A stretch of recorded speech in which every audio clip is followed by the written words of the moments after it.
Good morning, everyone, and welcome. We're going to go ahead and just mute everybody.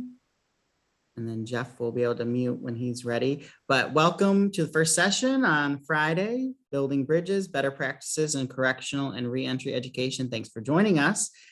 And I just got a few announcements for everyone. Please remember to fill out the sketch form at the end of the day. It's in the link. If you're looking for continuing education hours, it's in the email that had the attachments with all the links for today. And just want to remind you, we only need one for one person. You'll have to fill one out for each session and then submit. You just fill out one in its entirety. Ask you to remain muted if you're not presenting, just so that we can give our full undivided attention to our presenter. If you've got questions, and even right now, you could say hello into the chat so Jeff knows who you are and kind of where you're from. And if you've got questions throughout his presentation, you can put those into the chat and I'll be monitoring that for Jeff, and we'll introduce those questions kind of in small groups throughout his presentation. But definitely he voiced that he appreciates people being engaged and interactive in that way and sharing questions and ideas and information. Hope you have a wonderful rest of your day. If we don't see you, we have our keynote session after this, and then a half-hour break for lunch with 2 sessions this afternoon. Hang in there. Don't get distracted by those March Madness games. You can have that on in the background while you're listening to all of our wonderful sessions. So let's dive right in and get started. I'd like to introduce Jeffrey Abramowitz. He's the Executive Director of Justice Partnerships for JEVA Human Services, coming to us from Philadelphia, Pennsylvania. He is also, in his spare time, because he just doesn't have enough hats to wear, he is also this COABE, our National Coalition on Adult Basic Education, the Safe Advocates Fellow. So he is the state fellowship coordinator for every state to have an advocacy fellowship, and he may share a little bit about that work doing that. And he's also responsible for launching recently COABE's new Advocast, which is a podcast that is focused on advocacy issues, and coming soon, an employer-based podcast through COABE as well. So he's a very busy guy on many different fronts and is responsible for many different things. And I would encourage you to look those up and listen to them. I've listened to several of the episodes of the Advocast so far, and they've been wonderful just to be engaged with. So without further ado, I'll turn it over to Jeff Abramowitz to present on better practices in correctional and reentry education. Thanks for being here. Good morning, Michigan. I love you guys.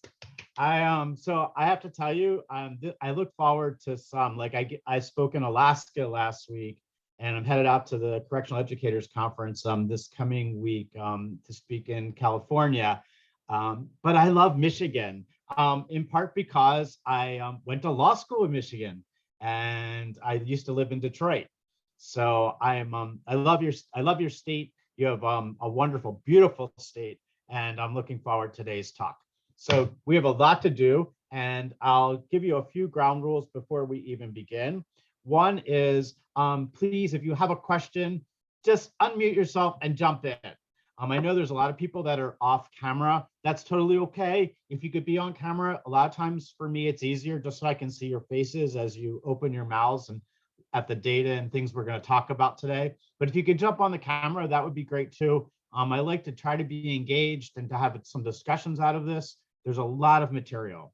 So I also want to tell you that I promise you, you're going to get my PowerPoint. I promise you. So don't sit there and struggle, because there's a lot of information. There's probably more information in this hour that you're going to get than you'll probably have gotten over the last few days. And there's a lot of resources. I will give it all to you. I will make sure that Patrick gets it. I will, if I have to, I'll take Pony Express to get it to you, but we'll make sure you get it. So today we're going to be building bridges, and we're going to be talking about better practices. And I use better practices because I was reading a book by Adam Grant recently, and he talked about the use of the word best practices. And we say it all the time, like, what are the best practices? And I'm like, you know, if they really are the very best practices, then we're not going to strive to do any better, right? So they're just better practices, and we want to keep doing better and better and better. So we're going to talk about better practices today, and really how we can do better at re-educating and educating and getting men and women prepared for coming home and what that all means. But we're going to be building bridges. So if anyone has a hard hat in your office, I usually have mine. I packed it away for my trip, but bring out your hard hat because we're going to need it today. We're doing some serious building, and here's why. So the understanding that we need to build a bridge is looking at the facts of what's the bridge all about, and what are we going to be building a better bridge for? And really that bridge, as you're going to see, is really the conduit from inside of our prisons and correction and justice systems back into the community. We're going to talk about that bridge and why we need it. We're going to look at what the tools are that we're going to need to build the bridge, how we're going to put it all together. And then we're really going to dive into what makes a sturdy bridge. Like, we don't want a flimsy one, going across. We want to make it really strong. And then finally, we're going to talk about what's on the other side of the bridge, right? Because if you build a bridge to nowhere, well, it doesn't do you a lot of good. We got to build a bridge to get you somewhere, and we're going to talk about that. So that's where we're headed today, and that's about where we're going to be going. So I'm Jeffrey Bromwicz. I have a Juris Doctorate, and I was a lawyer for a long time. And I want you to buckle up because we are going to go kind of fast over some things and take some time over others. But we need to start with my bridge, because I have my own bridge. I've already built it. It's pretty strong, but you need to understand it in order for you to understand the journey and where I've been and what we're going to be doing today. And I think we all need to, when we build our bridges in life, we need to focus on, not just the obstacles that are ahead of us, but really looking down the road, the highway.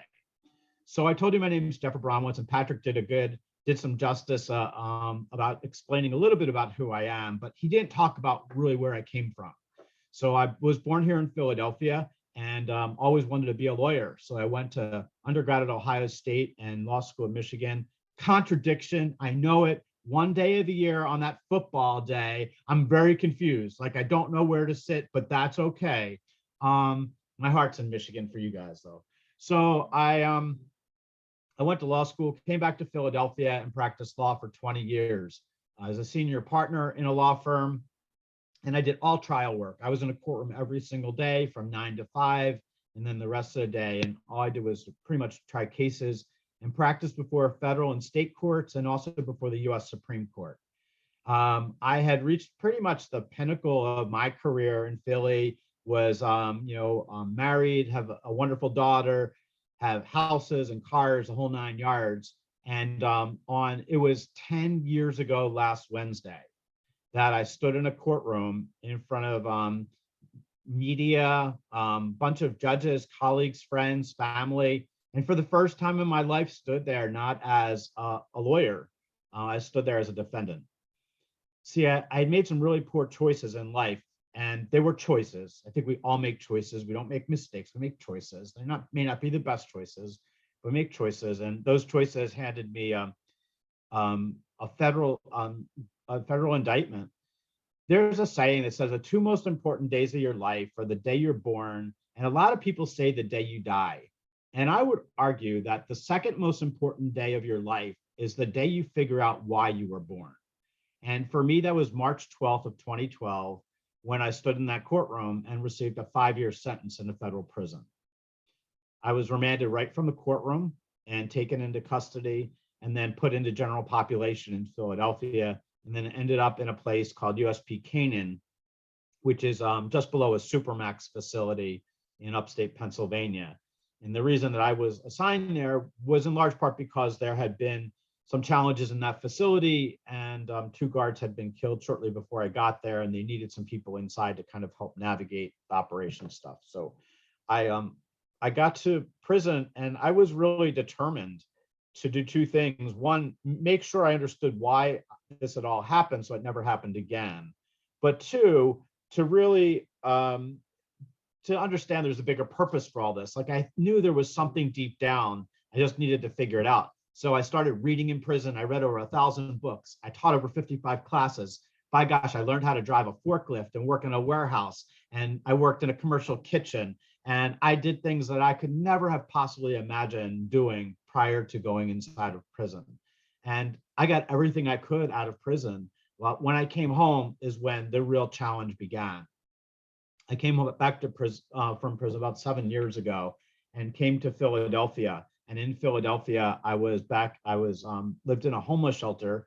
I'm a really proud person, as you're going to hear, and I didn't want to ask for help. So I lived in a shelter to figure it out. And I lived in a really challenging spot in Philadelphia. They call it the Badlands in North Philadelphia. It's the highest poverty and crime rate in the entire country right now. And I started teaching GED math. And that was my first job for $7 an hour. Within several months, I became a director at Community Learning Center, which is now Beyond Literacy, the largest Title II agency in Philadelphia, and was able to start doing programming, working with men and women behind the walls. So the snowball started running, going pretty fast, and the bridge started getting under severe construction and at a pace I couldn't imagine, because I started getting these appointments from the governor of Pennsylvania to sit on the Pennsylvania Reentry Council with the Attorney General, and then the Pennsylvania Workforce Development Board, started doing reentry programming and work really in the education and justice space. And then 5 years ago, I got a call from JEVS Human Services. And JEVS is a huge organization where we service almost 45,000 people in Philadelphia and New Jersey. And we are a workforce development agency. We operate our career one-stop. If you have a one-stop, as I know you do in Michigan, we operate the one here in Philadelphia. And that's part of JEVS. I run reentry programs. We have a technical college that we own. We have some methadone clinics. We have a home health care network. We literally are 1,900 employees, and we've been around 70 years. We're about a $300 million nonprofit. So we do some really good work. But the thing at JEVS, and the reason they brought me on at a really top level here as an executive, was because they never understood the barriers that are facing many of the population we service, which are those that have been touched by the justice systems. So the same day I got called from JEVS, I got a call from COABE, which is the Coalition on Adult Education, and they asked me to nationally start the Prison Literacy Commission or Committee, and I launched that several years ago. And now I sit as Secretary of Board of Directors for COABE nationally. And within the last 2 years, took a position with the U.S. Department of Education. And I'm the moderator for Links. If you're not on Links, it's lincs.ed.gov. You need to get on it. That's the Department of Education's free communities of practice and resources. And I moderate the community of practice for correctional and reentry education. And just join that. It's an amazing tool. And I'll give you more on it later on. So you want to join Links. And I also work with the U.S. Department of Education as a subject matter expert and on their IET and corrections program. Recently spoke in their equity, educational equity program. So I do a lot of work at the federal level as well. So that, and I have some podcasts. I have a television show in Philadelphia, and I don't sleep very much. So we'll just leave it at that. So the bridges, and let's get down to it. So why do we need a bridge to begin with? So that was my bridge. It's kind of pretty strong right now, but I keep building them. Every few months, I'm building another bridge. But why do we need the bridge we're talking about? And to do that, we need to understand the facts. So these are the facts of why we need our bridge. We are by far the most incarcerated country in the world. We all know that. And unbelievably, I live in a state where we are just below when rate of population of incarceration, the entire country per capita. That's crazy. We got to do a better job in Pennsylvania. And the reason we are, honestly, is because we had a tremendous senator in Arlen Specter, who was a personal friend, and he built all these prisons in Pennsylvania. And therefore it puts us in a place where we have a lot of prisons throughout our Commonwealth. So we definitely are the most incarcerated country in the entire world. We have 1.7 million today, as of spring of 21, that are behind the walls. It's a pretty big number. But of that, we've seen this reduction during COVID. It's kind of interesting. But our U.S. prison population is about 1.1 million. It's gone down 2%.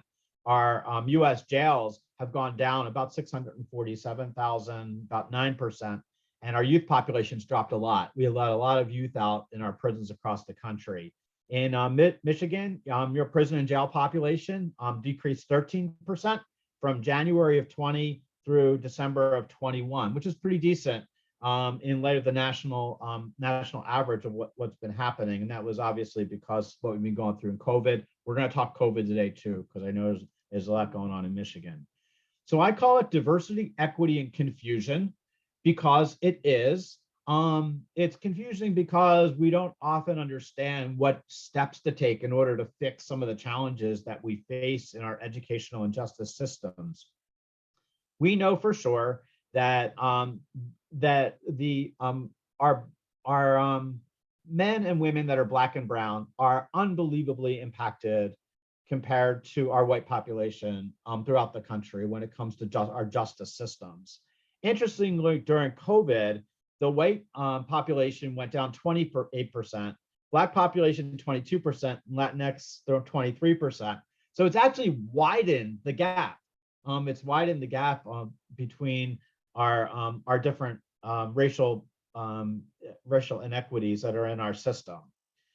We also know that that there have been fewer and fewer releases that are coming now in both federal and state. And yet the current releases are not really because of that we're decreasing the population intentionally. It's really just that there's been fewer admissions.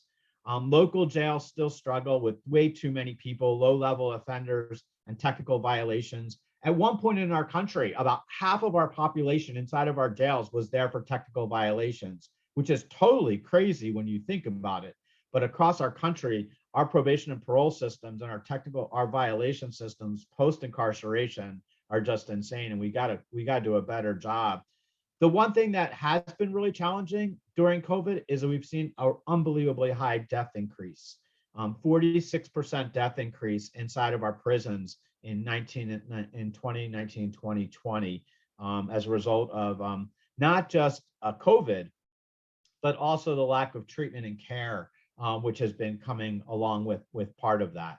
So we have about 70 to 100 million people in the United States that have a criminal history. And remember, a criminal history starts with an allegation. It starts with getting into the system. So when you get charged with an offense, whether it's a police officer giving you a citation or a formal charge, that's when your record begins. And what's interesting about that concept is the reality that we're seeing now, and I'm seeing now, is that men and women during the Great Resignation, you call it, is all these people that have left the workforce. Some that have been employed for 20, 30, 40 years are jumping back in, and they're realizing there was something that happened during high school that's now on their record that they have to navigate to get back into the workforce. So we're seeing more and more people struggling with a criminal background. And we're going to talk about how to best deal with that a little bit. But our bridge has about 113 million people that have an immediate family member who've been incarcerated. That's about half our US population. I know, we need this bridge. I'm telling you, we need the bridge. On our bridge, and the challenges, and really the reason why we need the bridge is because there are 44,000 documented barriers to men and women that have justice, some justice touch, and about 70% of them relate to employment issues, something that happened or stands in their way of getting back into the workforce. We are undoubtedly facing some labor challenges we'll talk about today, but generally the unemployment rate for justice-involved individuals is 27%. So we're about 5% today, or 5.4% today. And that really is higher than the peak of the Great Depression ever. So you can see just in getting people back, and no question that a person who is employed when they come home from incarceration have a 48% better chance of never going back to prison. So getting them employment or finding a career pathway is got to be a target that we have to look at. So this kind of tickled me when I saw it and hit home. 83% of all those collateral consequences persist indefinitely. They're lifelong challenges, And, I still face them, every time I came home. And, one of my first challenges was getting a bank account. And, I recently just was able to make serious strides in my credit rating, but I came home with a credit of 150. Now, I think I know some dead people that have credit that is above 150. Okay. My credit was so bad because I had a financial crime and I was away 5 years. So I had nothing when I came home. And those challenges persist. And unfortunately, they will probably persist most of my lifetime, and for sure for many that are coming home. So there's a great tool. You'll get the link to it, but COABE has this tool on their website. It's Educate and Elevate, and there's a link I'll send to you guys and share with you. But this is how Michigan does. And there's some things I just want to point out really quickly. One is this is based on data from 19, so it's not probably the most accurate, but we're getting there and trying to work nationally to get better data on this. But I wanted you to look at the federal funds per learner for adults. $498 per adult learner is what we spend on average. Now, I want you to think about this. Does anybody have any idea what we spend on a K-12 student per year? It ranges between $11,000 and $13,000 in most major cities. And we are spending $498 to educate our adult population. We need to do a better job at our federal level and state level of making sure that individuals that need our support with education and skill development get funding in order to do that.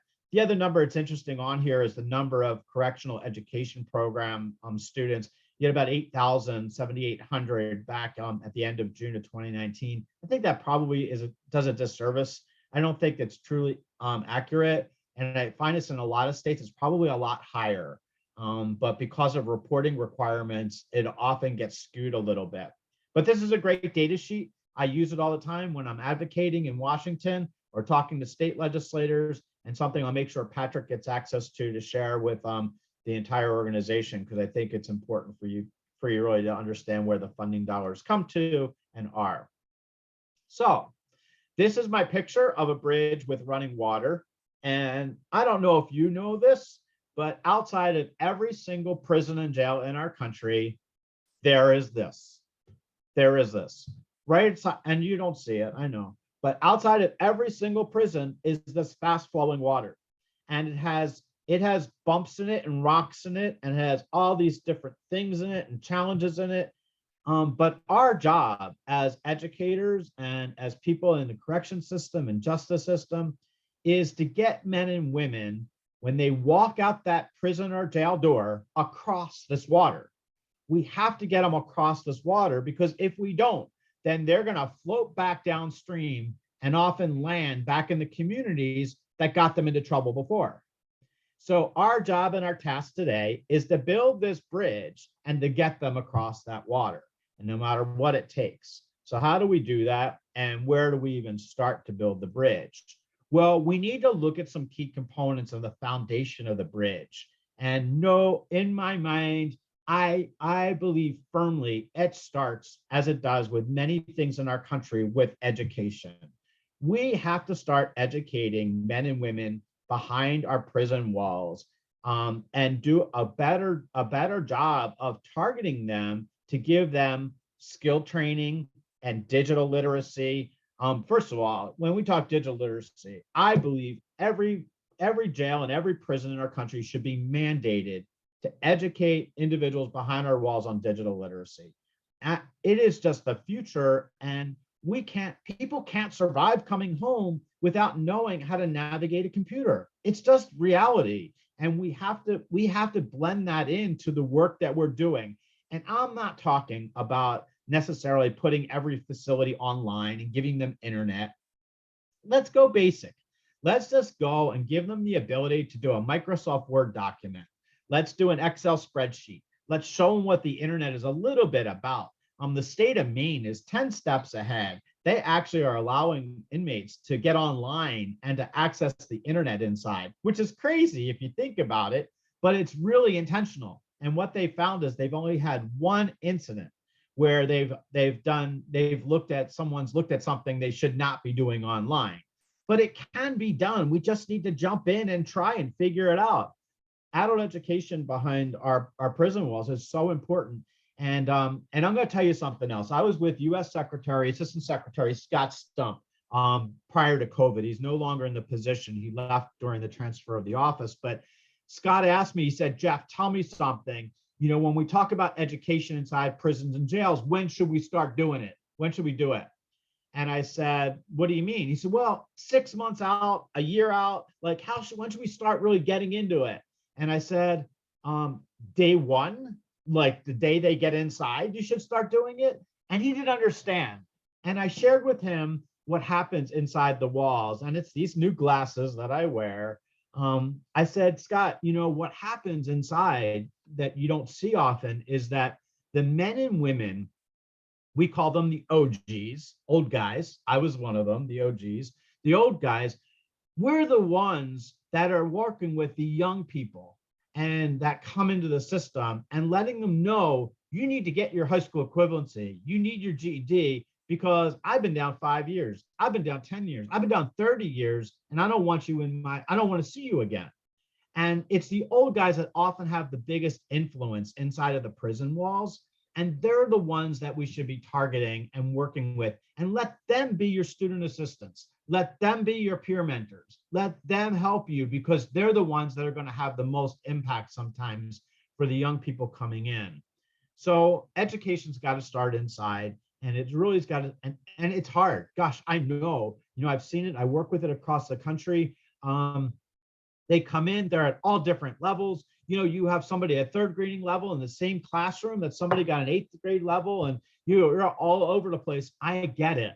But, you know, you have to be creative. You have to use innovative techniques. We're going to talk about some of them today, but I really want you to know that I appreciate how hard it is, but it is essential. If we don't educate our men and women behind the walls, then they're really going to get challenged coming home.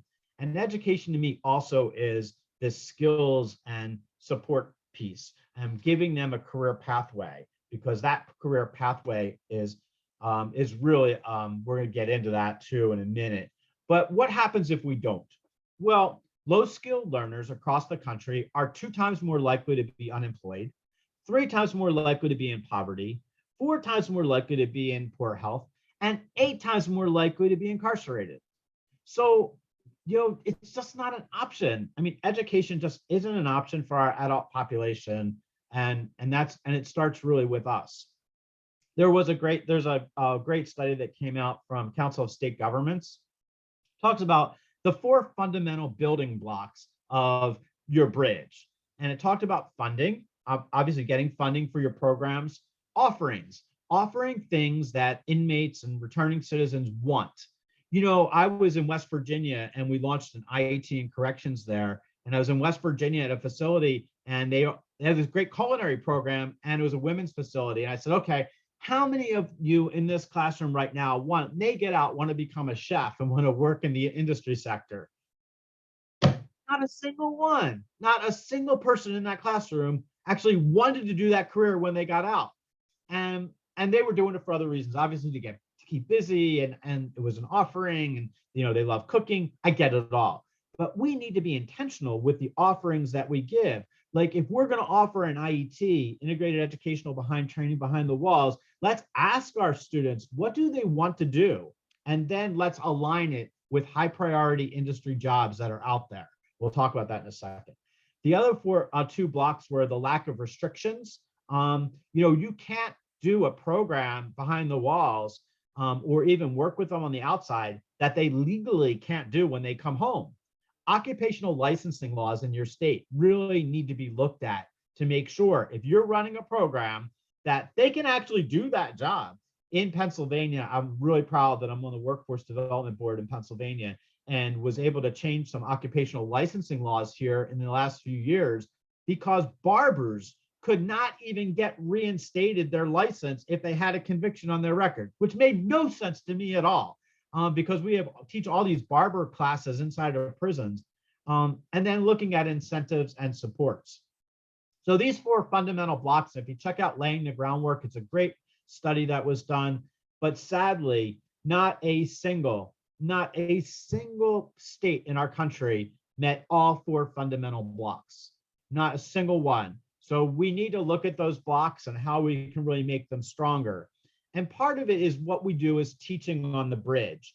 And our bridge is going to get stronger based on how strong you are in your classrooms and working with men and women coming home. So doing things different. All right. What's that mean? Well, innovations in teaching, blended learning, better materials, really looking at being creative and to touching people, contextualized learning tools. Look, so I was at a place where they brought in a hydroponics program. Now, I knew nothing about hydroponics, knew nothing. But I said, look, I'll tell you what, I can't believe that when people get out, they're going into the hydroponic industry. I can't believe that. But what I'll do is this. I will do a business development entrepreneur class for them so that everyone will leave with a business plan for what they could do when they get home. And it can have we'll put a little hydroponic or food industry slant to it, whatever. But we were able to blend that in, and just learning and being contextualizing it just made a world of difference. I taught a CDL class inside a prison. And that's crazy because I was a white Jewish lawyer. I don't think I was ever in a tractor trailer, to be honest, in a cab of a tractor trailer in my life. And I am teaching a CDL class. And what we found inside was that it wasn't the driving, which was a problem. It was actually taking the test and passing it. So I had the CDL manuals sent in, and I taught them how to pass the test, the written test. And then I had 3 gentlemen who had been lifelong truck drivers standing right next to me, and they were telling them everything they needed to do operationally. And those kinds of things really make sense. And that's the IET model. We'll talk about that in a second. Virtual learning tools. We're doing a lot now with virtual reality. Virtual reality is a great thing because you don't need to have all the equipment. We have a virtual reality training program for OSHA for construction, and I actually did it. And I am terribly, it's ironic that I'm building a bridge because I'm terribly afraid of heights. And they put me up in this virtual reality on the 60th floor of a building, and I'm pulling these beams into place, and it was so real. It struck me in the head like 30 seconds in, and I fell 60 floors. But the point is that virtual reality shows a very realistic way of teaching individuals and putting them on site to learn something that in a real world we know is not practical because we can't do that inside or even in the reentry setting. Digital literacy supports. I don't believe it. Talk about a lot about digital literacy, but it's not just about giving them a Chromebook or a laptop. It's about giving them access. Most of the men and women I work with, they're in challenging homes that they don't have a television or they don't have internet access. That's coming. This infrastructure bill is huge right now, and we need to be able to think about how we connect those dots and get them connected to some of those resources. Inside out connectors. So this is one of the big failures I find across the country is that we don't do enough inside of our classrooms behind the walls, connecting people to when they leave. Every student in your class should know, if you're behind the walls, should know exactly where they're going the second they walk out the door. Because sometimes they leave and they may have gotten 2 sections done or 3 sections. They could be this close to getting their high school equivalency and they're walking out the door. And it's never going to happen. It just doesn't, it goes off their screen. Life becomes a priority, their family, making a living, finding a home, transportation, clothing, all these other things come into play. Inside out connectors sometimes means bringing that Title II agency into your classroom and saying and introducing them and saying, this is who you're going to. We want to connect you now, and here's where you need to go. And then I'm a huge fan of peer tutoring and peer mentoring. I just think it makes good sense. Like when you have peer-to-peer, people listen, and inside of prisons, and even outside, you have some really talented people that are smart, and they can really share a lot, but they can connect on a level that most of us can't unless you've done time away, because that you can never get to that same level. And that, so I've been doing work with the U.S. Department of Education on IETs in corrections. And this is a model that if you're looking to fund something inside of a prison or jail, you should really be looking at right now. So an IET is integrated educational training. And what it is simply is you have a carpentry instructor teaching carpentry, And next to them or close to them, or at some point contextually, is a math instructor teaching fractions. So he's teaching fractions while he's teaching carpentry, and you put them together. And it's a little bit more than that, because not only is it the education and skill training piece, but also this workforce development component that's built into it. And it's creating a single set of learning objectives. And I'm going to tell you, if you get onto links and just follow me, you're going to get so much information. There's a new toolkit coming out that we have. There's a lot of information that these programs they're gaining funding streams, and they're great. They're just really supportive. And they also provide the links because there's partnerships on the outside for career opportunities and employers. Pell Grant window is opening up now. So be mindful of that in the next year. There'll be a lot more funding for Pell Grant and Pell Grant tools. I don't think we think enough sometimes about what happens after the HSC, when you get your high school equivalency, right? You jump in and you say, you need that high school diploma, high school degree. I don't want you thinking that way. I want you to think, let's get you post-secondary, let's go to college, or let's get you that stackable certification, right? We give them that certification, and oftentimes I get so none of my programs have an exit. It's really frustrating for my staff. I don't exit anyone. And I'm getting strange looks right now. And I'll get to it in 1 second. I don't exit my students simply because I don't want them to exit. I want lifelong learning. I want them coming back to me saying, Mr. A, I got my first cert. How do I get my second? How do I get my third? How do I get post-secondary? I'm going to pause because I'm going on a rant, but go ahead. Yes, you had a question. One of my questions was, is it possible, or how easy is it for inmates to receive Pell Grants? Great question. So traditionally, it's been really hard.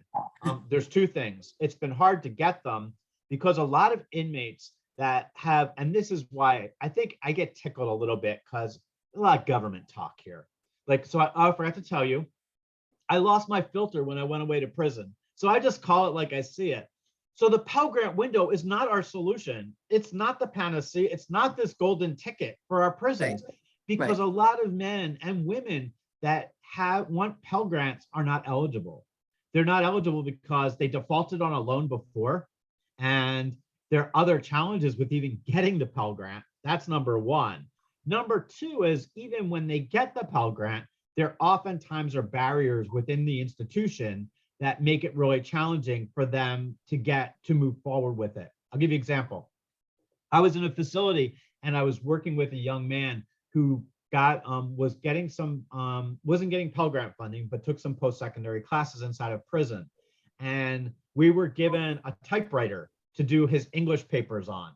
And he is doing 15, 20-page papers on one of those old Brother typewriters with the spin wheels that often had the S and the T missing.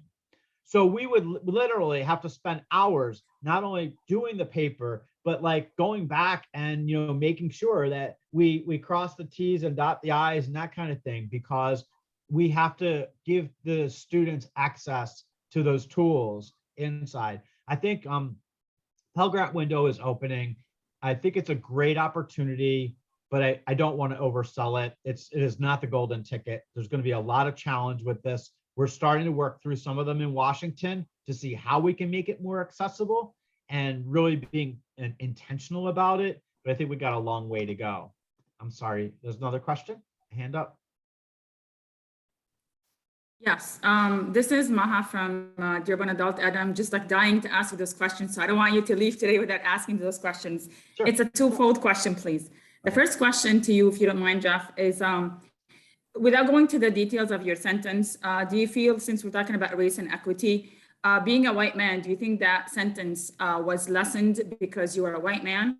And the second question is, we currently I'm actually working with a student in our program that was incarcerated twice.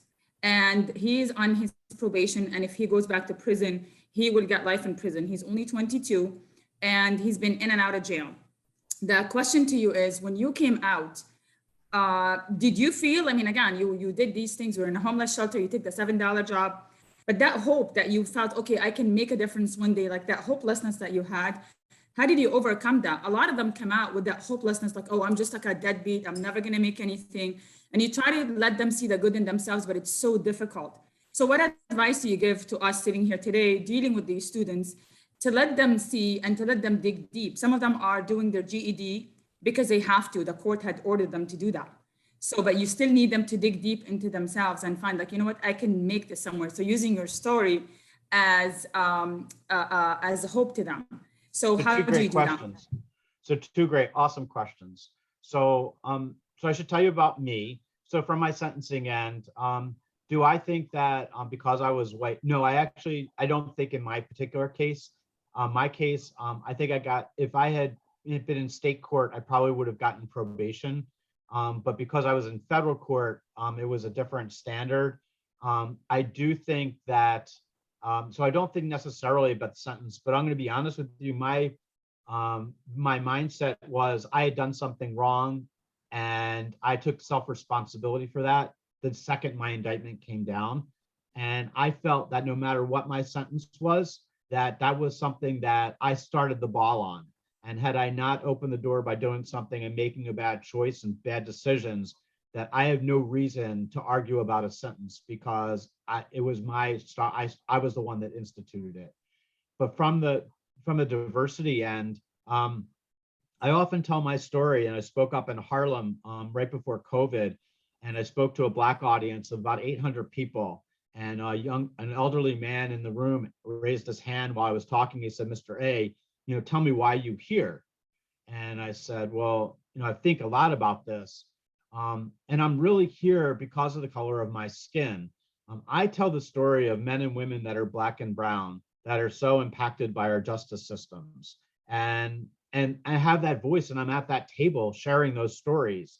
So yes, I've recognized that I had severe privilege, throughout my growing up and my adult life.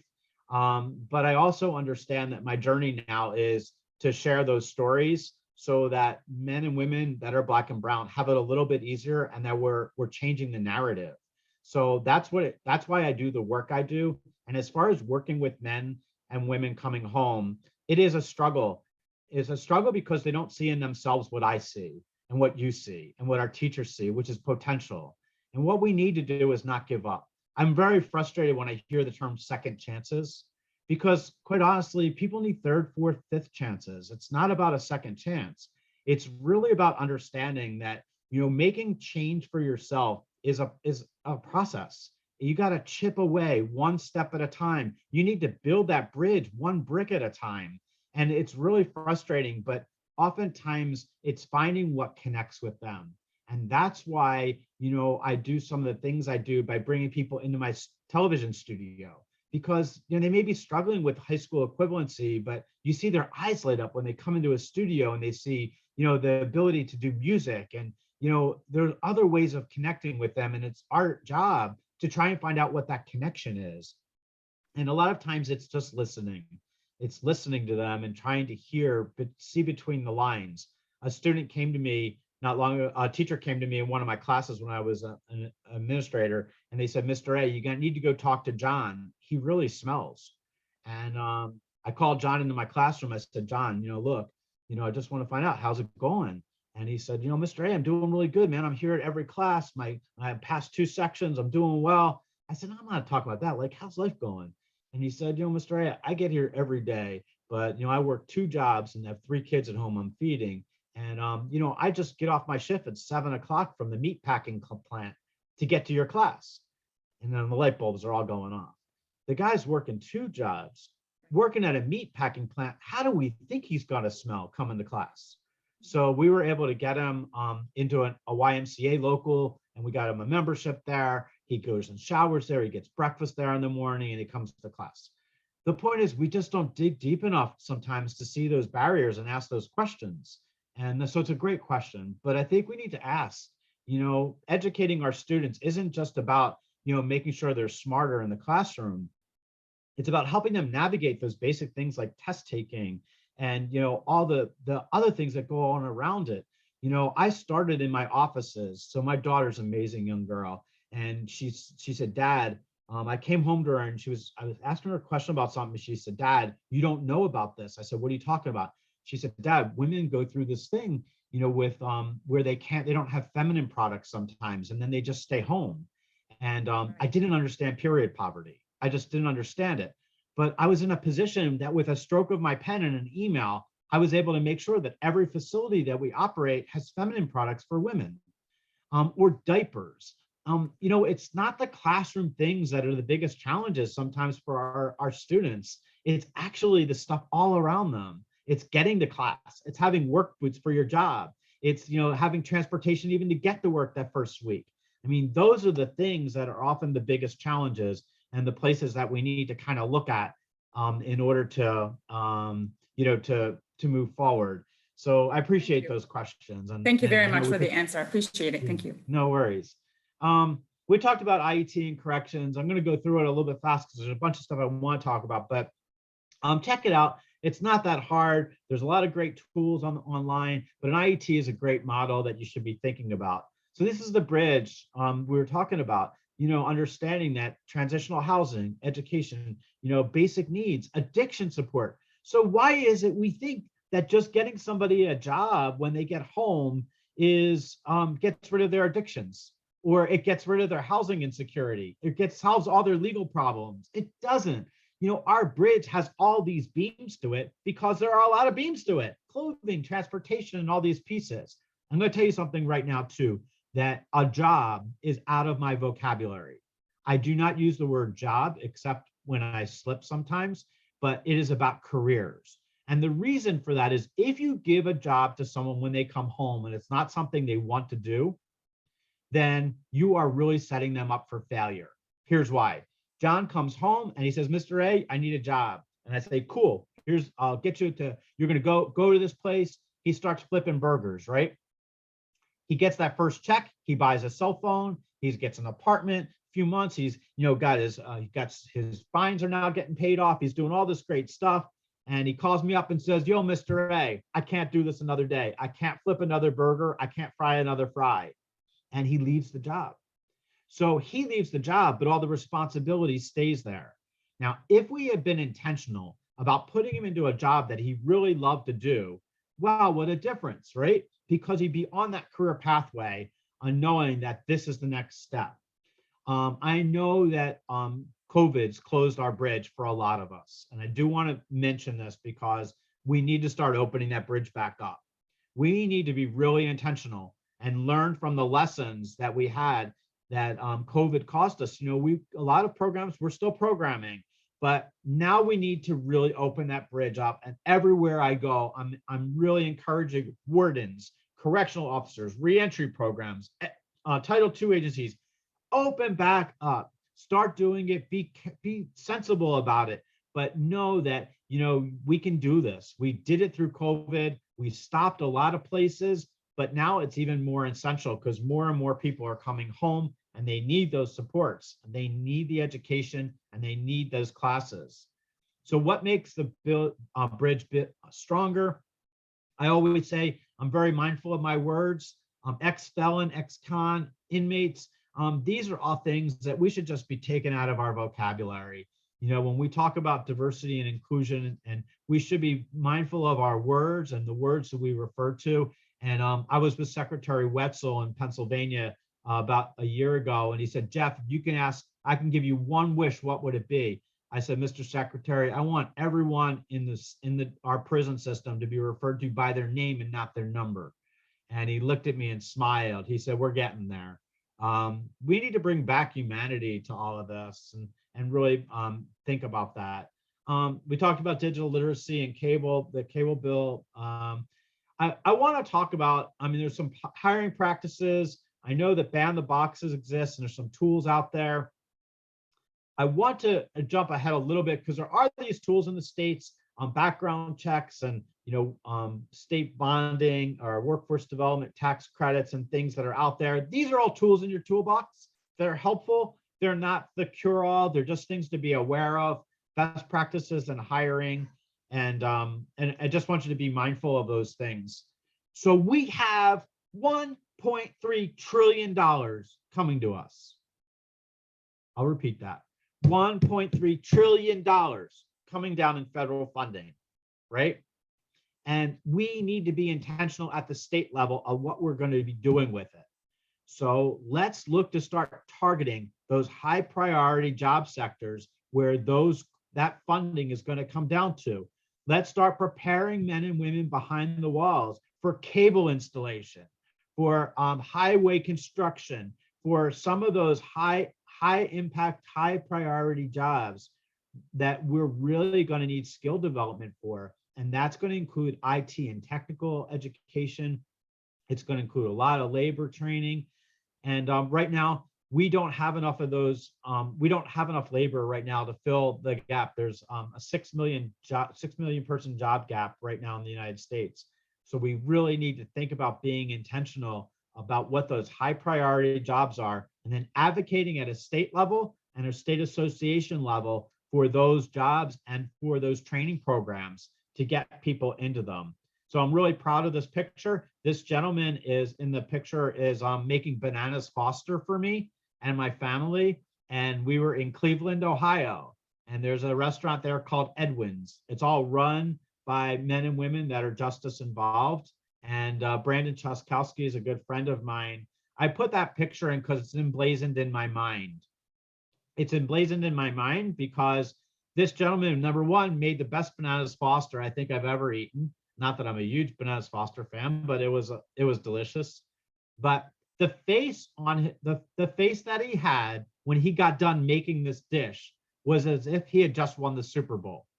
And I wish that for every single one of my students, because he was just destined to do that. It was just in his mindset. So these are the kinds of things that we wish for our students as we go along. Interesting that I just did a speech here in Philadelphia, called The Future of Work.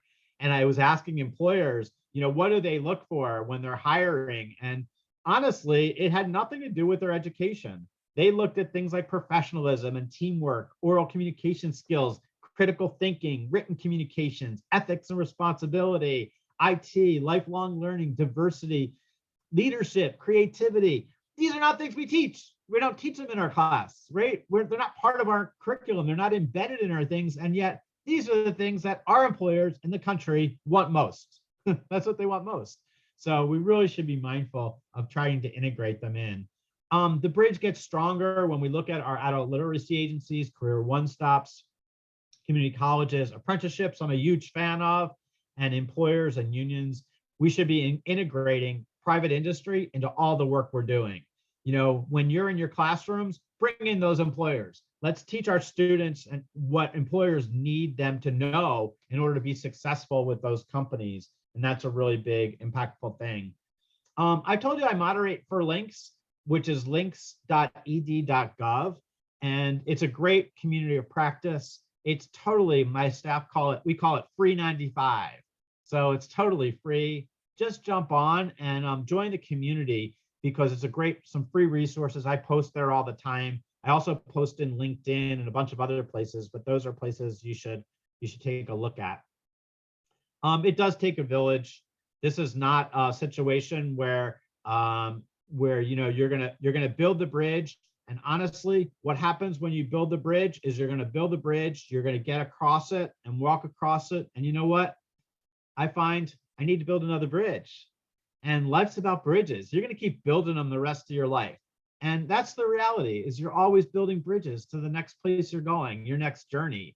And it never stops, and it should never stop, because the work that you all do is tremendous. I was reading this morning in an article that an adult educator touches 3,000 students during their lifetime. Now imagine that, the impact that you're having in the world with just getting people smarter. In the PowerPoint that I'll share with everybody are a ton of resources. Also, you can go to my website, and it's not posted yet, but by Monday it'll be posted. I'll post all the slide deck will be there, but it's just jeffrey-abramowitz.com, and all my resources I put up there. Tons of articles, studies, really good stuff and resources to reach out to. And again, these are things that will help you in the work that you do, and also make the case for more support. So I know I got 5 minutes left.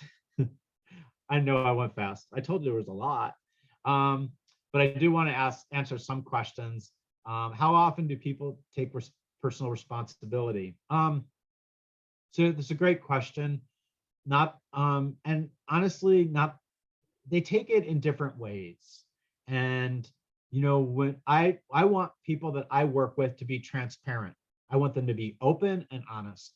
And sometimes it's teaching them how to tell their story effectively and not making the journey and this bridge about where they've been, but making it all about the lessons they've learned along the way. And personal responsibility is really important for me, and it's important for all the people that I work with. I don't want to hear this, oh, Mr. A, those 5 kilos, they weren't mine. They were Uncle Joe's. I covered for him. And it's not about that. It's about, I made some choices that landed me in this situation. And it's hard getting people to understand that sometimes, but trust me, you keep hammering it at it. They get it, but they get it on their terms when they're ready. And sometimes they're just not ready. A lot of young people just aren't ready to take responsibility yet. And you have to work on it. Yeah, it's a job. Is there a career path of interest that tends to be shared more often than others? Yeah, oftentimes I hear a lot of, I'll take anything. And I hear a lot of, I want to get into warehousing and construction, and I want to get into, and a lot of times it's just the easy out. Oftentimes our students don't know what they don't know. And I think career exploration is really important.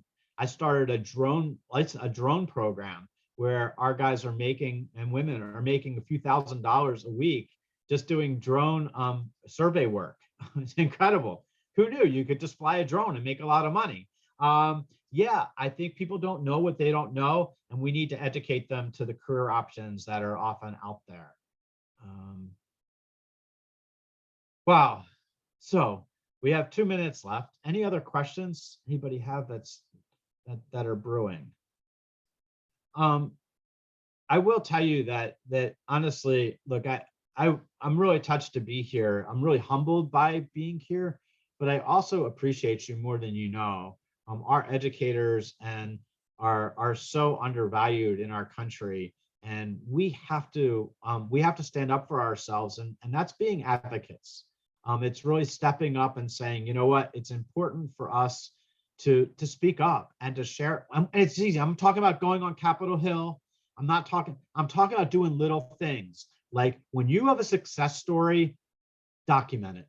Take a picture of that student, post it on social media, send it to your mates, send it around. The best way to really get more funding and to get the message across about the work we do is by telling the stories of our students and our leaders and our teachers, our educators. You guys are amazing, and every day I'm inspired by the work that you do. So keep at it. And if you need anything at all, please reach out. A resource or just a talk. I spend my days and nights with us passionately about talking to people. And I promise I'll share with your association. I'm going to be in Detroit a bunch of times on conferences speaking, and I'd be glad to whittle out some time. If you're in Detroit or Dearborn or Southfield, I used to work in Southfield. I love to find some time to talk to you guys and be glad to do that.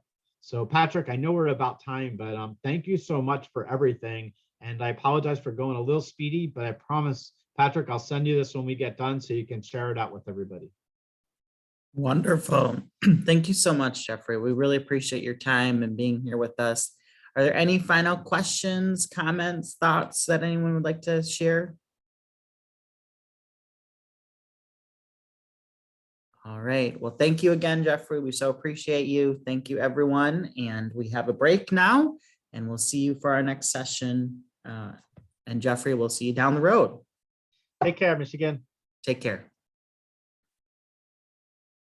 Thanks again, Jeff. You're welcome. Take care.